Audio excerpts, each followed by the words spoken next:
Canada visa applicants processing time को लेके काफ़ी क्यूरियस रहते हैं, कंसर्न भी रहते हैं। तो इसीलिए आईआरसीसी कुछ वीज़ा कैटेगरीज का मंथली बेसिस पे अपडेट देती है और कुछ वीज़ा कैटेगरीज का वीकली बेसिस पे अपडेट देती है। रिसेंटली आईआरसीसी ने इस हफ्ते जो प्रोसेसिंग टाइम अपनी जो canada.ca अपनी वेबसाइट पे बताया है, आज की वीडियो में उसके बारे में डिस्कस करूंगी और आपको ज़रूर बताऊंगी क्या कारण है कि प्रोसेसिंग टाइम में इतना जो इंक्रीज हो रहा है, बहुत ज़्यादा टाइम इस टाइम पे लग रहा है। तो अलग अलग वीज़ा कैटेगरीज को डिस्कस करने जा रहे हैं। स्टडी वीज़ा इसमें आ जाता है, वर्क वीज़ा आ जाता है, टूरिस्ट वीज़ा आ जाता है या विजिटर वीज़ा जिसको बोलते हैं। तो डिटेल्ड इन्फॉर्मेशन के लिए आपने वीडियो को अंत तक देखना है। ऐसी अपडेटेड इन्फॉर्मेशन के लिए हमारे यूट्यूब के चैनल को सब्सक्राइब कीजिए और इंस्टाग्राम पे हमें फॉलो ज़रूर कीजिए। आउटसाइड कनाडा की बात करें तो country to country time vary करता है, चाहे आप स्टडी के लिए अप्लाई कर रहे हैं, विजिटर के लिए अप्लाई कर रहे हैं या आप वर्क वीज़ा अप्लाई कर रहे हैं, तो आपको चेक करना पड़ता है आपकी कंट्री में कितना टाइम ले रहा है। तो मैं बात करने जा रही हूँ इंडिया की। अगर आपने इंडिया से स्टडी वीज़ा अप्लाई किया है तो इस टाइम पे 5 वीक्स का टाइम जो है शो हो रहा है। बाकी गाइस ये एक एवरेज टाइम होता है, कई बार एप्लीकेशंस जल्दी प्रोसेस भी हो जाती हैं, कई बार इसे थोड़ा सा लेट भी रहता है। तो ये एक एवरेज एप्लीकेशंस का जो प्रोसेसिंग टाइम है वो आईआरसीसी बताती है as per recent update. Inside Canada है, या तो आप स्टडी वीज़ा के लिए अप्लाई करते हैं या आप स्टडी वीज़ा का एक्सटेंशन लेते हैं। अगर आप स्टडी वीज़ा अप्लाई कर रहे हैं तो टाइम बहुत ज़्यादा लग रहा है, 12 वीक्स लग रहे हैं। सो आपको ये बहुत ज़रूरी है कि अपना प्लानिंग अकॉर्डिंगली कीजिए। तो अगर आपने स्टडी वीज़ा के लिए अप्लाई करना है तो जिस भी वीज़ा स्टेटस पे हैं, अगर आप कन्वर्ट करवा रहे हैं तो आपको ये टाइम ड्यूरेशन ध्यान में रख के पहले ही अप्लाई करना है। और जो स्टूडेंट्स स्टडी वीज़ा एक्सटेंशन डालते हैं, मीन्स उनका एक प्रोग्राम ख़त्म हो गया, उनका स्टडी परमिट का ड्यूरेशन ख़त्म हो गया या ख़त्म होने जा रहा है, तो वो स्टडी परमिट दोबारा अप्लाई करने जा रहे हैं, तो स्टडी परमिट का एक्सटेंशन ले रहे हैं, तो उस केस में उनका 89 डेज़ का टाइम लग रहा है।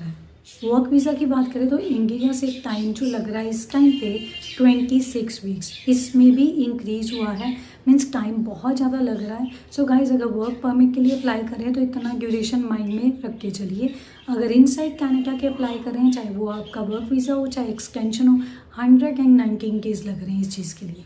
अब बात करते हैं विजिटर वीज़ा की। बहुत ज़्यादा विजिटर्स कनाडा जाके ट्रैवल करना चाहते हैं। हो सकता है वो फर्स्ट टाइम ट्रैवल कर रहे हों, हो सकता है कि उनके जो चिल्ड्रन वहाँ पे स्टडी कर रहे हैं, पेरेंट्स अप्लाई कर रहे हैं, या उनके कोई रिलेटिव्स हैं वो उनको स्पॉन्सर कर रहे हैं। सो टूरिस्ट के बीच में कनाडा बहुत फेमस रहता है, बहुत पॉपुलर डेस्टिनेशन है। तो कई बार ट्रैवल करने जाते हैं, कई बार अपने जैसे मैंने बताया कि फैमिली मेम्बर्स को विजिट करने जाते हैं, उनको मिलने जाते हैं। तो इस केस में भी टाइम बहुत बड़ा है। अगर इंडिया की बात करें इस टाइम पे 76 डेज़ लग रहे हैं, जो पहले से 6 डेज़ ज़्यादा है। अगर बात करें इनसाइड कनाडा की तो 26 डेज़ लग रहे हैं, और अगर विजिटर वीज़ा एक्सटेंशन की बात करें तो 109 डेज़ लग रहे हैं, इसमें भी 6 डेज़ का इंक्रीज़ हुआ है। सो गाइस जो भी लोग प्लान कर रहे हैं विजिटर वीज़ा के लिए, मेरा उनको सजेशन यही है कि एवरेज 5 to 6 मंथ्स पहले आप अप्लाई कीजिए। तो वो ना हो कि आपका कोई, अगर आप किसी ओकेजन के लिए जा रहे हैं, वो पास में हो तो आप अप्लाई कर रहे हैं, वीज़ा ना आए, ओकेजन निकल जाए, तो आपको ये चीज़ पहले प्लान करनी है। अब बात करते हैं कि क्या कारण है कि आईआरसीसी इतना ज़्यादा टाइम ले रही है वीज़ा एप्लीकेशन की प्रोसेसिंग के लिए। तो अलग अलग वीज़ा कैटेगरीज का अलग अलग टाइम, जैसे मैंने पहले बतला, लग रहा है। लेकिन जो रीसेंट मंथली रिपोर्ट आई है आईआरसीसी की, वो काफ़ी शॉकिंग है। उसमें ये क्लियर कट लिखा है कि पहले से इस टाइम पे again on an average 1 lakh applications ज़्यादा हो गई हैं। सो जो टोटल नंबर ऑफ एप्लीकेशंस हैं वो है 23,64,700।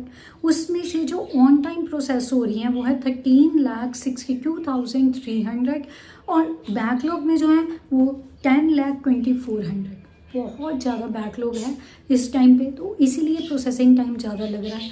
बिल्कुल कंसर्न मत कीजिए, रिज़ल्ट आएगा, वरी करने की ज़रूरत नहीं है। बैकलॉग इतना है तो काफ़ी एप्लीकेशंस बैकलॉग में चली गई हैं, इसी कारण जो है वो टाइम बहुत ज़्यादा ले रहे हैं। सो एवरेज इस टाइम पे भी 3 से 4 महीने लग रहे हैं अगर विजिटर वीज़ा की बात करें उसका रिज़ल्ट आने में। हाँ, स्टडी वीज़ा का रिज़ल्ट थोड़ा जल्दी आता है। टोटल टीआरबी एप्लीकेशंस की बात करें तो 51% ऑन टाइम प्रोसेस हो रही है, बाकी ऑन टाइम प्रोसेस नहीं हो रही। द IRCC का पर्पज़ रहता है जितनी भी एप्लीकेशंस उनके पास हैं 80% स्टैंडर्ड टाइम में प्रोसेस हो जाएं, लेकिन 20% में अगर टाइम डिले हो जाता है उसके काफ़ी रीजंस होते हैं। हो सकता है उनको गो थ्रू करने में टाइम लगे, हो सकता है उनको डॉक्यूमेंट्स के लिए कुछ और टाइम चाहिए, या उनको डॉक्यूमेंट्स और चाहिए एप्लीकेंट से। तो ये रीज़न रहते हैं कि 20% लाइक लिया जाता है कि इसमें डिले हो सकता है एप्लीकेशंस का। लेकिन यहाँ पर जो प्रेजेंट सिचुएशन है 51% ऑन टाइम एप्लीकेशंस जो हैं प्रोसेस हो रही हैं, बाकी 49% ऑन टाइम प्रोसेस नहीं हो रही। तो अगर इसके भी नंबर की बात करें तो टोटल एप्लीकेशंस जो TRV की हैं मीन्स टेम्प्रेरी रेजिडेंट वीज़ा, उसकी एप्लीकेशंस हैं 13,66,000 और ऑन टाइम जो प्रोसेस हो रही हैं 7,16,100, इतनी सिर्फ ऑन टाइम प्रोसेस हो रही है। PR की बात करें तो 7,66,200 एप्लीकेशंस हैं टोटल और 4,67,200 जो है मीन्स 60% ऑन टाइम प्रोसेस हो रही है। सिटीजनशिप की बात करें तो 2,32,500 एप्लीकेशंस है, इसमें 1,93,500 मतलब 83% ऑन टाइम प्रोसेस हो रही है। सो गाइज ये तो सारी डिटेल रही वीज़ा प्रोसेसिंग टाइम को लेके। आपको सजेशन है बिल्कुल वरी मत कीजिए, वीज़ा का डिसीजन आएगा, लेकिन जो फ्यूचर एप्लीकेंट्स हैं उनको ये ध्यान रखना है कि अपनी वीज़ा एप्लीकेशन प्रोसेसिंग टाइम इस टाइम पे बहुत ज़्यादा है और कनाडा में पॉलिटिकल सिचुएशन भी इतनी स्ट्रॉन्ग नहीं है, क्योंकि रिसेंटली NDP पार्टी ने अपना समर्थन जो इस टाइम पे प्रेजेंटली जस्टिन ट्रूडो की गवर्नमेंट है उनसे वापस ले लिया। इन केस अगर गवर्नमेंट को दोबारा इलेक्शन करवाने पड़ते हैं, कुछ भी पॉलिटिकल इंस्टेबिलिटी रहती है वहाँ पे, तो उसका इफेक्ट कहीं ना कहीं इमिग्रेशन पे पड़ सकता है। तो कोई बात नहीं, आप ये चीज़ ध्यान में रखिए कि आपने जाना तो है ही है, लेकिन अपना plan on an average 6 months prior कर लीजिए। तो अगर स्टूडेंट्स भी हैं तो आप कोशिश कीजिए ऑन द स्पॉट एप्लीकेशन डालने की बजाय आप इन टेक से थोड़ा पहले एप्लीकेशंस डालें।